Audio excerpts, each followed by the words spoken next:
400 kilometre.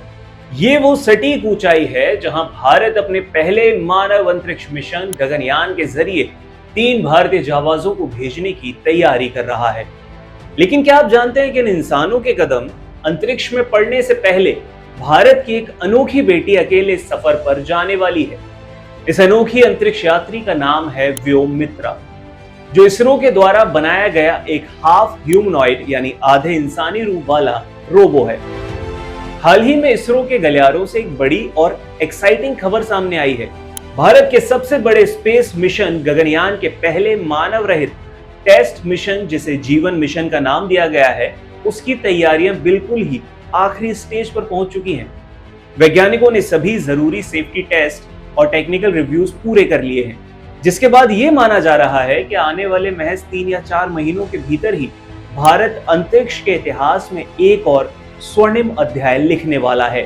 तो आइए इस बेहद पेचीदा और गर्व से भर देने वाले स्पेस मिशन को सिस्टमैटिक तरीके से समझते हैं। तो कौन है व्योममित्रा और जीवन मिशन में इनका काम क्या है? गगनयान का जीवन मिशन पूरी तरह से मानव रहित होगा, यानी इसमें कोई हाड़ मांस का इंसान नहीं जाने वाला है। इंसानों की जगह इस मिशन की कमान संभालेंगी इसरो की हाफ ह्यूमनॉइड रोबो व्योममित्रा। इसे हाफ ह्यूमनॉइड इसलिए कहा जाता है क्योंकि इसके पैर नहीं है, सिर्फ धड़, सिर और हाथ है, जो अंतरिक्ष यान की सीट पर बैठने के लिए एकदम परफेक्ट है। इंसानी पैमाने की बात की जाए तो व्योममित्रा को अंतरिक्ष में भेजने का जो सबसे बड़ा मकसद है कि वैज्ञानिक ये देख सके कि स्पेस के खतरनाक माहौल, जीरो ग्रेविटी और कॉस्मिक रेडिएशन का एक मानव शरीर पर क्या असर पड़ता है। इसमें सिस्टम मॉनिटरिंग होगी। ये रोबो सिर्फ एक पुतला नहीं है, ये इंसानों की तरह बातें कर सकती है। अंतरिक्ष यान के अंदर लगे अलग अलग पैनल्स, स्विच और क्रू मॉड्यूल के लाइफ सपोर्ट सिस्टम को खुद ऑपरेट और मॉनिटर भी कर सकती है। इस सफर के दौरान व्योममित्रा यान के अंदर के प्रेशर, ऑक्सीजन लेवल और तापमान का पूरा डेटा रिकॉर्ड करके ग्राउंड स्टेशन पर बैठे वैज्ञानिकों को भेजेगी, ताकि ये पक्का किया जा सके कि जब असली इंसान इस कैबिन में बैठे तो उन्हें कोई खतरा ना हो। अंतरिक्ष में इंसानों को भेजना किसी सैटेलाइट को लॉन्च करने जैसा सीधा काम नहीं है, क्योंकि इसमें जरा सी भी चूक का मतलब सीधे पायलटों की जान का नुकसान है। इसीलिए इसरो ने सुरक्षा को लेकर एक बेहद कड़ा और सिस्टमैटिक रोड मैप तैयार किया है, जिसे हम आसान भाषा में स्पेस की टेस्ट ड्राइव कह सकते हैं। इस पूरे गेम प्लान की शुरुआत पहले अनक्रूड यानी मानव रहित टेस्ट यानी जीवन मिशन से होगी, जिसमें व्योममित्रा रोबो के साथ क्रू मॉड्यूल, री एंट्री और लाइफ सपोर्ट सिस्टम की पहली चेकिंग की जाने वाली है।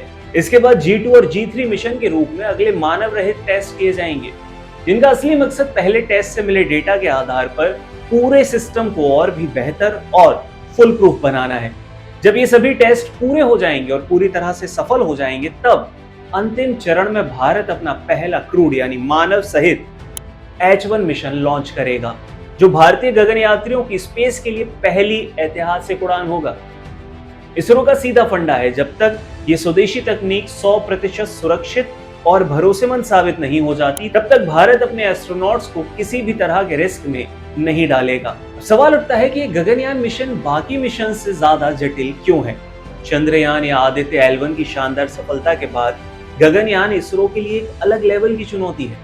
इसकी जो सबसे बड़ी वजह है वो ये है कि इस मिशन में इस्तेमाल हो रही लगभग हर एक टेक्नोलॉजी पूरी तरह से इंडिजीनियस है, स्वदेशी है। अंतरिक्ष यात्रियों को सुरक्षित ले जाने वाले क्रू मॉड्यूल को डिजाइन करना, उनके सांस लेने के लिए एनवायरनमेंट कंट्रोल सिस्टम बनाना और सबसे जरूरी, जब स्पेसक्राफ्ट 28,000 किलोमीटर प्रति घंटे की तूफानी रफ्तार से वापस धरती के वायुमंडल में एंट्री करे तो घर्षण से पैदा होने वाले हजारों डिग्री सेल्सियस तापमान से उसे बचाना। इसके बाद यान को सुरक्षित समंदर में लैंड कराना यानी रिकवरी सिस्टम भी एक बेहद पेचीदा काम है।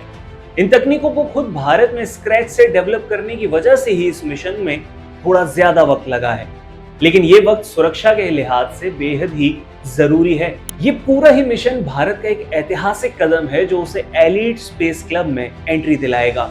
गगनयान सिर्फ एक साइंस प्रोजेक्ट या सैटेलाइट लॉन्च नहीं है, बल्कि ये भारत के उस बड़े सपने की उड़ान है जो देश को दुनिया के सबसे elite human space flight program वाले देशों की लिस्ट में शामिल कर देगा। अब तक दुनिया में केवल 3 ही देश हैं, अमेरिका, रूस और चीन, जो अपने दम पर इंसानों को अंतरिक्ष में भेजने में कामयाब रहे हैं। भारत बहुत ही जल्द इस लिस्ट में चौथा देश बनने जा रहा है। जीवन मिशन की ये लॉन्चिंग भारत की रक्षा, विज्ञान और रणनीतिक ताकत का वो ग्लोबल डिस्प्ले होगी जिसे देखकर पूरी दुनिया इसरो की आत्मनिर्भरता को सलाम करेगी।